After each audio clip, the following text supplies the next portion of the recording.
सुंदरी बहन, मुझे भी चूड़ी दे दो, मैं भी अपने पंखों में पहनूंगी। क्या बोल रही हो चिड़िया? तुम्हें पता है ये चूड़ी कितने रुपए की है? पूरे 100 रुपए की है। चलो भागो यहाँ से, आई बड़ी चूड़ी मांग दे। जाओ दुकान में जाकर खरीद लेना। ऐसी बातें सुनकर टुनटुनी चिड़िया वहाँ से चली जाती है। जाते जाते जंगल में देखती है कि लाडो बंटी कबूतर आपस में बातें कर रहे हैं। बहन, कहाँ से आ रही हो? आज कुछ ज्यादा परेशान लग रही हो, बात क्या है?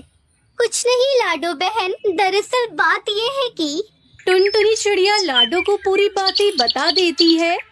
अच्छा ठीक है टुनटुनी बहन, ये चूड़ी ले जाओ, और हाँ याद रखना, ये चूड़ी तुम 5 दिनों में वापस कर देना या इसके पैसे चुका देना।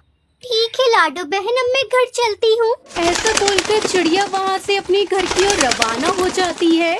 मम्मा, मम्मा इतनी अच्छी चूड़ी कहाँ से लाई हो आप? लाडू बहन से लाई हूँ। जो भी चिड़िया इसे पंख में पहनती है उसे देखने में बहुत अच्छी लगती है। ऐसा बोलकर टुनटुनी चिड़िया अपनी बेटी सुनहरी को चूड़ी पहना देती है। कुछ समय बाद नदी किनारे चिड़िया और उसकी बेटी सुनहरी बैठी हुई थी कि तभी सुंदरी को भी वहाँ पर आ जाती है और सुनहरी के पंख पर चूड़ी देखकर सुंदरी बोलती है, अरे टुनटुनी, ये चूड़ी कहाँ से खरीदी हो तुमने? देखने में तो बहुत महंगी लग रही है। सुंदरी, तुम्हारे जैसे सभी पक्षी जालिम नहीं है जंगल में। कुछ ऐसे भी पक्षी रहते हैं जो किसी भी चिड़िया की मजबूरी को समझते हैं और उसकी सहायता भी करते हैं। मुझे ताने मत मारो चिड़िया, मैं चूड़ी दूं या ना दूं, मेरी मर्जी। ऐसा गुस्से होकर सुंदरी वहाँ से चली जाती है। चलो बेटी, घर चलते हैं, शाम भी होने वाली है।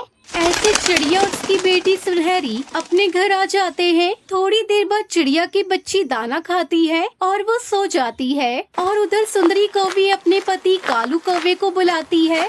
कालू, चलो जल्दी से चलो, टुनटुनी चिड़िया उसके बच्चे सो गए होंगे। क्यों सुंदरी, आखिर बात क्या है? पहले मुझे तो बताओ, फिर जाता हूँ। चिड़िया ने नदी किनारे मुझे खड़ी खोटी सुनाई है। चोरी करनी है मुझे चिड़िया की चूड़ी। चूड़ी की वजह से चिड़िया ने मुझे दुष्ट और जालिम कौवी बोला है। अब मैं उसे सबक सिखाऊंगी।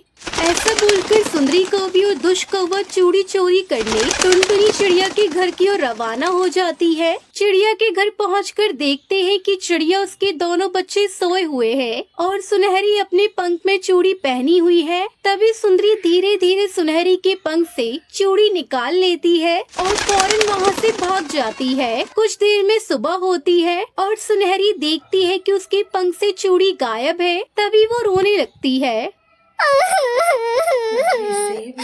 मम्मा, मम्मा चूड़ी, मेरी चूड़ी, मेरे पंख में मेरी चूड़ी नहीं है मम्मा।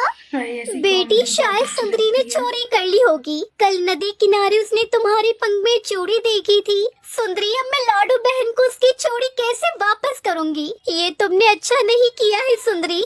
मम्मा चलो, सुंदरी के घर चलते हैं, उसी ने चुराई होगी। चलो मम्मा, जल्दी से चलो। फिर टुनटुनी चिड़िया अपनी बेटी सुनहरी को लेकर सुंदरी कौवी के घर की ओर रवाना हो जाती है। दुष्ट सुंदरी, जल्दी निकालो, मेरी चूड़ी तुमने चोरी की है ना?